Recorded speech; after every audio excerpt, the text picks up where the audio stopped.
কলকাতা হাইকোর্টের বিচারপতির নির্দেশ 6 মাসেও পূরণ করল না প্রাইমারি শিক্ষা দপ্তর, আর সেই জন্যেই সশরীরে হাজিরা দিতে হবে স্কুল কমিশনারকে, অর্থাৎ কমিশনার অফ স্কুলকে। কেবল এটা পশ্চিমবঙ্গের ক্ষেত্রেই ঘটে। দেখুন, রাজশেখর মান্তা, মাননীয় বিচারপতি রাজশেখর মান্তা নির্দেশ দিয়েছিলেন যে 25 এপ্রিল 2009 সালের যে নিয়োগ প্রক্রিয়ার 878 জনকে নিয়োগের নির্দেশ দিয়েছিলেন, এটা 2009 সালে, কিন্তু সেই নিয়ম কোনো পালন করেনি। তাই আগামী 22 জানুয়ারি সশরীরে হাজিরা দিতে হবে।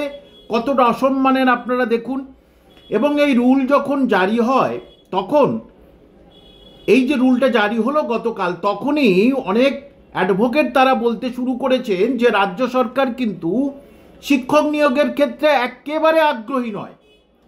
অর্থাৎ 878 জনের কাউকে নিয়োগ করা হলো না। এতে মাননীয় বিচারপতি শুক্রবার ভীষণ ক্ষুব্ধ হয়ে যান। এটা কি ছিল?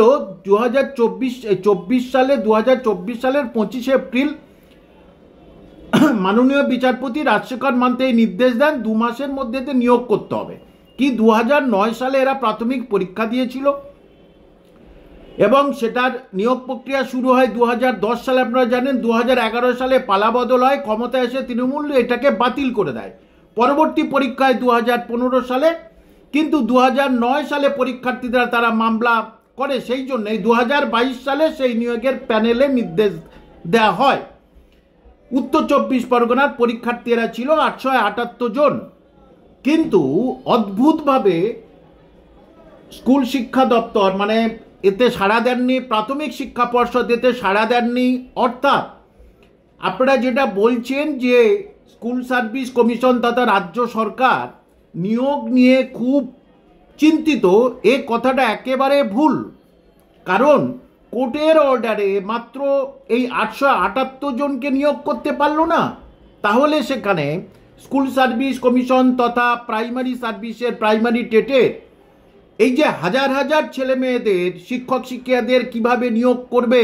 প্রকৃতপক্ষে সদিচ্ছার অভাব। অর্থাৎ যেভাবে চলছে তেমন চলুক, স্কুলগুলো যে যা খুশি হোক গে, পড়াশোনার যা খুশি হোক গে, আমার সরকার, আমি ভোটে জিতলেই হলো, এটাই হচ্ছে কথা।